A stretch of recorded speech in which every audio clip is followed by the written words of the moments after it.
Selamat berjumpa kembali Sobat Soteria. Pada hari ini kita kembali akan membahas tentang penyembuhan luka-luka batin dari sudut pandang iman Kristen.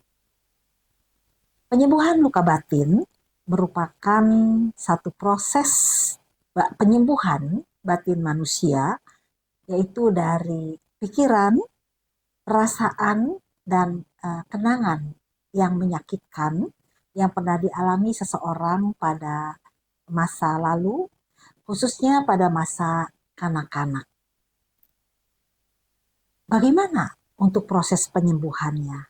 Dan tentu saja hal itu berawal dari inisiatif Allah sendiri. Seperti yang dikatakan di dalam Yohanes 3 ayat 16. Karena begitu besar kasih Allah akan dunia ini, sehingga ia telah mengaruniakan anaknya yang tunggal, supaya setiap orang yang percaya kepadanya tidak binasa, melainkan beroleh hidup yang kekal. Ya. Tentang bagaimana Tuhan mengasihi manusia, menyelamatkan manusia, ini semuanya berawal daripada inisiatif Allah sendiri.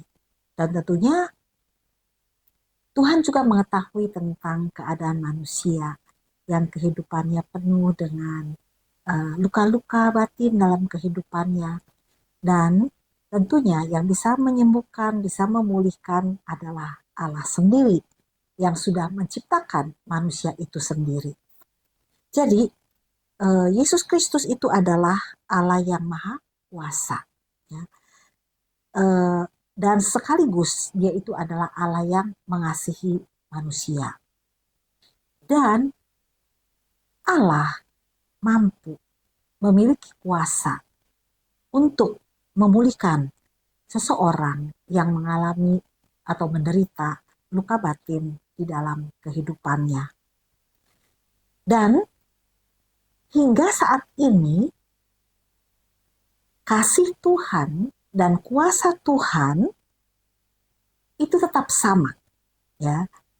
Jadi Tuhan Yesus itu tetap sama dan mampu dan sangat bersedia untuk menyembuhkan luka batin seseorang yang datang kepadanya, ya.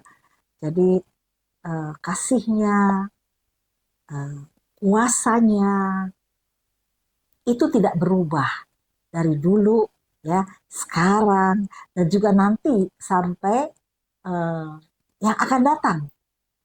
Kasih dan kuasa Tuhan itu tetap sama, ya. Seperti dikatakan dalam Ibrani 13 ayat 8 bahwa Yesus Kristus tetap sama, baik kemarin maupun hari ini, dan sampai selama-lamanya. Jadi kasihnya itu tidak terbatas untuk manusia yang diciptakannya. Dan kuasanya juga tetap sama, dia mampu untuk memulihkan, menyembuhkan orang yang mengalami luka batin. Keselamatan saja dia berikan, apalagi untuk menyembuhkan dan memulihkan orang yang mengalami luka batin dalam kehidupannya, dia sanggup untuk memulihkan. Jadi dengan kata lain, Tuhan Yesus Kristus mampu berurusan dengan masa lalu seseorang dan menjamah bagian yang terluka dalam kehidupannya, serta menyembuhkan dan memulihkannya. Kristus ingin agar seorang penderita luka batin mau menyerahkan masa lalunya yang pahit kepadanya. Dan kemudian orang itu mulai belajar untuk melihat ke depan, mengarahkan diri kepada apa yang ada di depan dia. Seperti dalam Filipi 3 ayat 13, ya. Aku melupakan apa yang di belakangku dan mengarahkan diri kepada apa yang ada di depanku, ya. Jadi Kristus sanggup untuk menyembuhkan penderita luka batin karena dia itu adalah Allah yang menciptakan manusia, ya. Jadi kalau dia yang menciptakan kita manusia, ya, dia juga apa? Sanggup untuk menyembuhkan dan memulihkan. Dia itu tahu bagian-bagian yang kecil yang ada di dalam kehidupan kita. Dan dia juga sangat tahu mengenai luka-luka batin dalam kehidupan kita sebagai manusia. Dan dia sangat sayang, dia sangat mengasihi kita. Dia ingin menyembuhkan, dia ingin memulihkan kita. Ya.